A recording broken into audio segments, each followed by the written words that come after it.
mengikut Yesus, itulah kesukaan hatiku. Ku lepas. Masihkah Anda terus menunda dan mengabaikan perintah Tuhan yang menjadi tugas agung sejak Anda jadi orang percaya untuk pergi beritakan Injil? Di manakah telah hilangnya api penginjilan di hatimu, Bapak Saudara? Di manakah telah padamnya roh kesaksian di dalam jiwamu sejak Anda jadi orang percaya? Di manakah telah memudarnya kerinduan yang besar bagi jiwa-jiwa yang terhilang? Di manakah telah menurunnya ketaatan dan kesetiaan dalam menuntaskan tugas amanat agungnya? Di manakah hilangnya kerelaan hatimu untuk pergi memberitakan Injil? Ternyata bukan hanya satu domba yang terhilang saja yang perlu bertobat. Ternyata 99 domba yang ditinggalkan Tuhan, yang diabaikan Tuhan, yang dibiarkan, dilalaikan Tuhan di padang gurun juga memerlukan pertobatan. Mari Bapak Ibu Saudara responi firman Tuhan ini. Berikan pada kami hati yang mengasihi jiwa-jiwa yang belum mengenal kasih Bapa. Mereka yang dalam gelap, mereka yang tersesat, hati kami iba seperti hatimu Yesus. Berikan pada kami, berikan pada kami hati yang mengasihi jiwa-jiwa yang belum mengenal kasih Bapa. Mereka yang dalam gelap, mereka yang tersesat, hati kami iba seperti hatimu Yesus.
Seperti tadi di awal pemberitaan firman telah disampaikan bahwa firman kebenaran yang diajarkan kepada Anda semua adalah Injil keselamatanmu.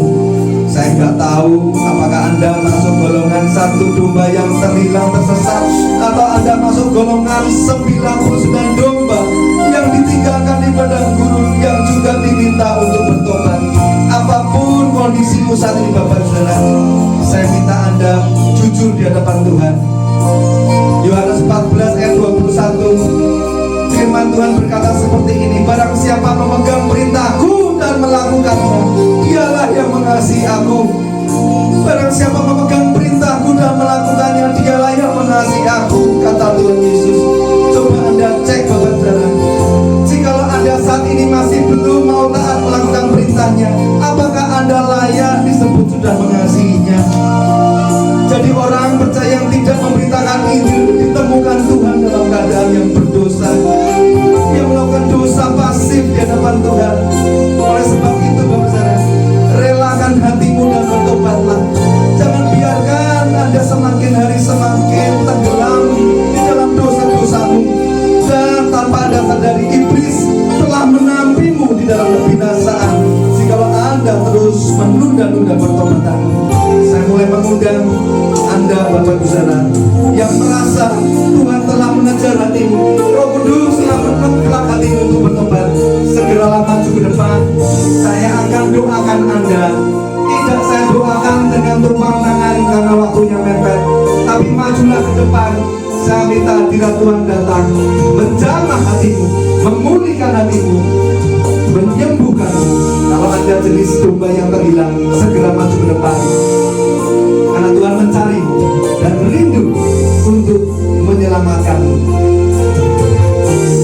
Saya tunggu siapa orangnya. Apakah hanya ada satu orang yang rela memberikan hidupnya bagi Tuhan? Saya yakin masih banyak orang-orang di tempat ini yang dari tadi juga sudah mendengar firman ini dan hatinya dipenuhi dengan seruan pertobatan, yang hatinya dipenuhi dengan belas kasihan akan jiwa-jiwa yang terhilang. Apakah di tempat ini hanya ibu-ibu saja yang rela untuk memenangkan jiwa bagi Tuhan? Satu jiwa 1 tahun tidaklah terlalu suka untuk dikerjakan. Yang penting ada rindu dan belajar taat. Tuhan mengasihi ibu bapak saudara. Yesaya 1 ayat 18. Marilah kita berperkara firman Tuhan. Sekalipun dosamu merah seperti germisi, akan menjadi putih seperti salju. Sekalipun berwarna merah seperti kain kesumba, akan menjadi putih seperti bulu domba. Saya mengerti kalau Anda belum mau didamaikan dengan Allah Bapa, karena Anda merasa dosa-dosamu begitu banyak. Tapi Anda tahu bahwa Allah mencari domba yang tersesat.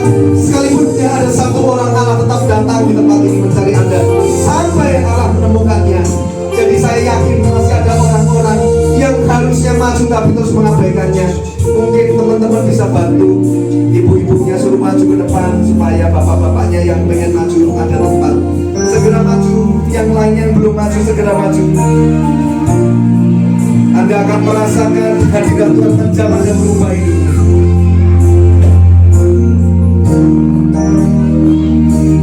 Anda sudah dengar firman Tuhan, jangan keraskan hatimu, jangan menunda-nunda untuk bertobat. Jangan anggap enteng masa anugerah Tuhan dalam hidupmu. Jangan buang kesempatan panggilan Tuhan untuk Anda bertobat. Saya masih menunggu. Kalau Anda berpikir seperti ini, Pak, gak usah maju ke depan kan Tuhan tahu. Iya, saya mengerti, Tuhan mengerti hatimu. Tapi khusus kali ini Tuhan menunggu langkah kakimu. Seperti anak domba Allah juga melangkahkan kakinya turun dari tata Allah maha tinggi, naik ke kayu salib hanya demi mencari orang berdosa. Masakah begitu sukar untuk kakimu melangkah ke depan menjumpai salib mulia itu? Saya yakin masih ada orang-orang yang Roh Kudus sudah templah hatinya. Saya masih tunggu orang-orang itu maju ke depan. Tidak usah malu bangsa, tidak usah malu, tidak usah lihat kanan kirimu. Majulah ke depan. Ibu-ibu lagi, di manakah hatimu hai para kaum pria? Di manakah hatimu hai bapak-bapak?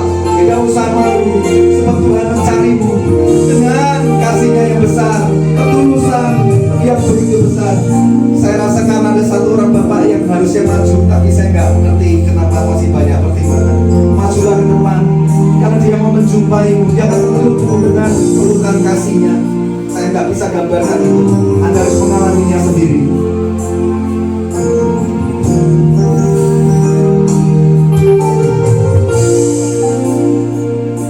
Hatimu terukir nama mengikut Yesus, itulah kesukaan.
kuasa